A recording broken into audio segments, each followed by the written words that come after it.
underreported story segment tonight. The Anti-Defamation League recently released its hate list. In it, it lists people the organization claims are hate mongers.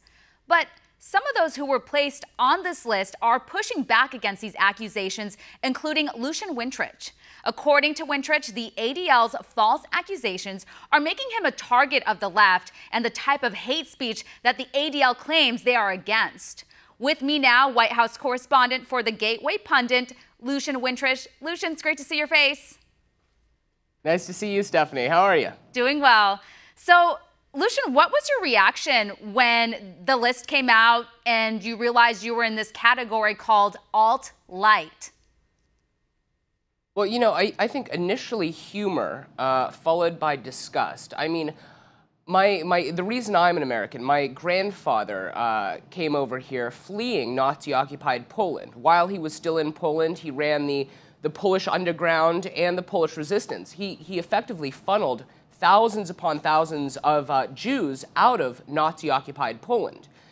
And to be put on this list and accused of racism, anti-Semitism, it's so mind-boggling. And what I've come to realize is what they're doing in putting me on the list, putting multiple other individuals on the list who are by no means anti-Semitic, is they're attempting to rebrand far, far left politics. And anybody that disagrees with them, anybody who's getting in their way, they're trying to demonize and put on these, Mike Cernovich called it a murder hit list, which isn't truly far off considering recent events.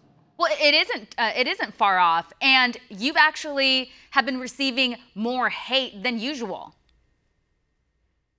Oh my gosh.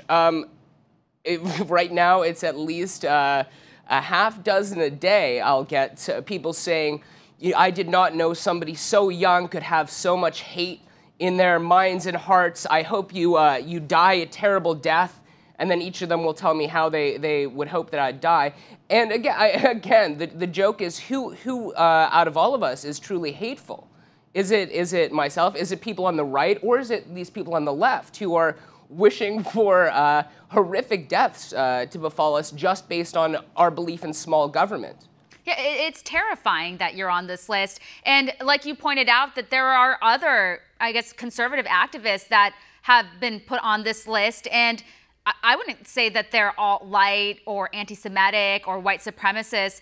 Like Jack Posobiec, Mike Cernovich, like you mentioned, Brittany Pettibone, Gavin McInnes. I mean, maybe they say things that aren't PC or things that people don't like, but that's no reason to put them on a list. And again, I feel like the left is, I know you, not personally, but I follow you on Twitter and on social media, and we've had you here on One America News several times. And I see the type of things that you post. And I mean, it's just, you're just posting truth. Sounds like a conservative or a small government type of person. And it seems like they have a problem with that. And they're obviously trying to silence you. You are a threat to liberals. Why? Because when you get your message out there, they're afraid that you're going to recruit people to your side of small government. Don't you agree? Oh, I mean, absolutely. You know, the vast majority of people that they classified as alt-light, they're just pragmatic conservative people. Half of the list, of this alt-light list, was libertarians. And that is right now very appealing to younger people who are just noticing this totalitarianism coming from the left and this pushing groupthink. I think on your last segment you talked about what's going on over at Google, right?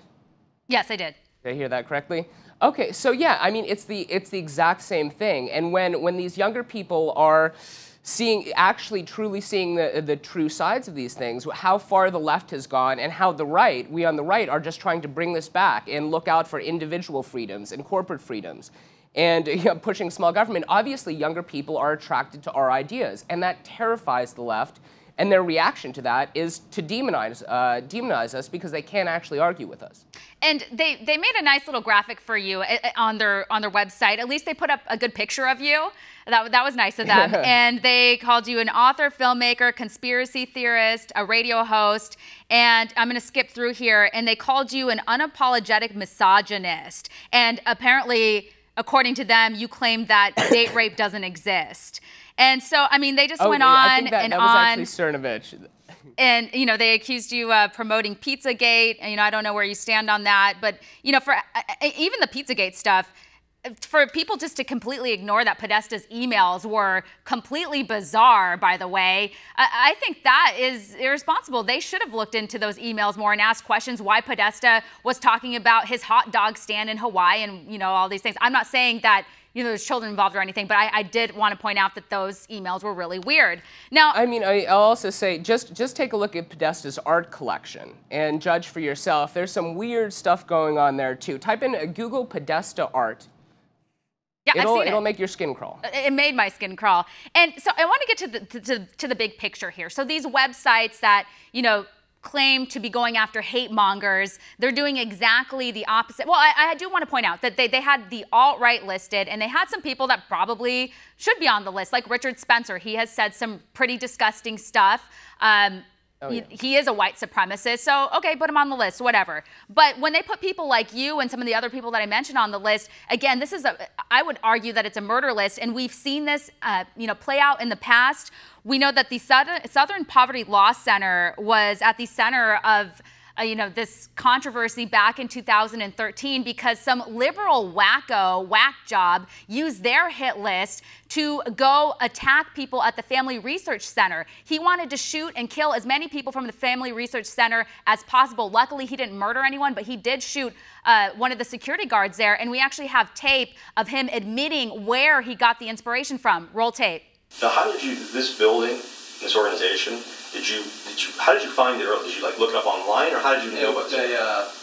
Southern Poverty Law lists anti-gay groups. I found them online. Okay. A little bit of research onto their website and stuff like that. Okay.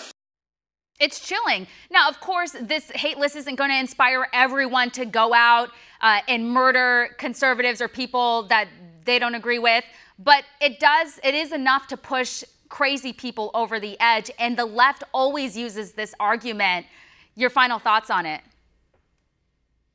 I mean, absolutely. It is just purely an attempt to demonize people who we're resonating with younger people, and that's why we were on the second half of that list. And what they did, which was pretty clever, is they put actual white nationalists. Many of these people, by the way, believe in a strong dominating government to accomplish their white nationalist goals. The second half of the list, patriots, pro-Trump journalists, libertarians. So they're trying to conflate white nationalism with actual conservative belief, actual libertarian belief and ideology, and it's scary that other people, people reading these lists, aren't going to do their own research. They are going to, such as the clip you just played, they're going to look at one of these lists, take it as fact, and then go out there at times to terrifying and commit terrifying actions. Yeah, it is. It's really scary. I'm sad that you're put on that list. Again, the ADL should be condemned for this, and not a lot of people are speaking out about it. And again, I thank you for your work, and keep up the good job at Gateway Pundit.